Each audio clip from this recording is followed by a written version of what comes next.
उसके ससुराल से संदेशा आया कि उसका पति बहुत बीमार है, जल्दी भेजो।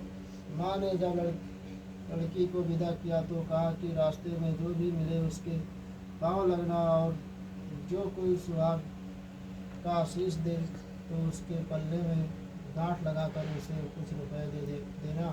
बहन जब भाइयों से विदा हुई तो रास्ते में जो भी मिला उसने यही आशीष दी कि तुम 7 भाइयों की बहन, तुम्हारे भाई सुखी रहें और तुम उनका सुख देखो। सुहाग का आशीष किसी ने भी नहीं दिया। जब वह ससुराल पहुंची तो दरवाजे पर उसकी छोटी ननद खड़ी थी। वह उसके भी पांव लगी तो उसने कहा कि सुहागिन रहो, सपूती हो। बहन ने यह सुनकर पल्ले में गांठ बांधी और ननद को सोने का सिक्का दिया।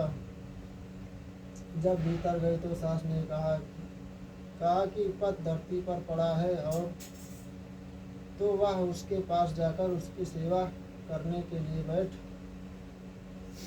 गई। बाद में सास ने दासी के हाथ बची खुची रोटी भेज दी। इस प्रकार से समय बीतते बीतते मृगशिर मार्गशीर्ष की चौथ आई तो चौथ माता बोली करवा ले भाइयों की प्यारी बहन करवा ले। लेकिन जब उसे चौथ माता नहीं दिखलाई दी, वह बोली, हे माता, आपने मुझे उजाड़ा है तो आप ही मेरा उद्धार करोगी, आपको मेरा सुहाग देना पड़ेगा।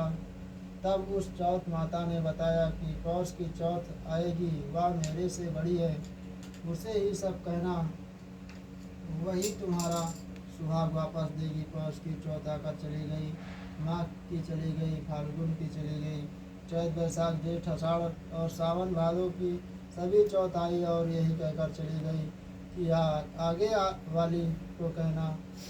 असौज की चौथ आई तो उसने बताया कि तुम पर कार्तिक चौथ नाराज है, उसी ने तुम्हारा सुहाग लिया है, वही वापस कर सकती है, वही आएगी तो पाँव पकड़कर विनती करना।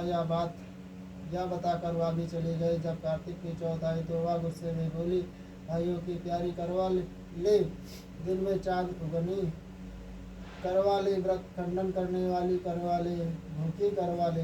यह सुनकर वह चौथ माता को देखकर उसके पाँव पकड़कर गिड़गिड़ाने लगी। हे चौथ माता, मेरा सुहाग तुम्हारे हाथों में है, आप ही मुझे सुहागिन करें। हे माता बोली, पापी हत्यारिन, मेरे पाँव पकड़कर क्यों बैठ गई है। तब वह बोली कि जो मुझसे भूल हुई उसे क्षमा कर दो, अब भूल नहीं करूँगी। तो चौथ माता ने प्रसन्न होकर आँखों से काजल, नाखूनों में से मेहंदी और टीके में से रोली लेकर छोटी उंगली से उसके आदमी पर छींटा दिया तो वह उठकर बैठ गया और बोला कि आज मैं बहुत सोया। वह बोली, क्या सोए, मुझे तो 12 महीने हो गए, अब जाकर चौथ माता ने मेरा सुहाग लौटाया। यह सुन उसके पति ने कहा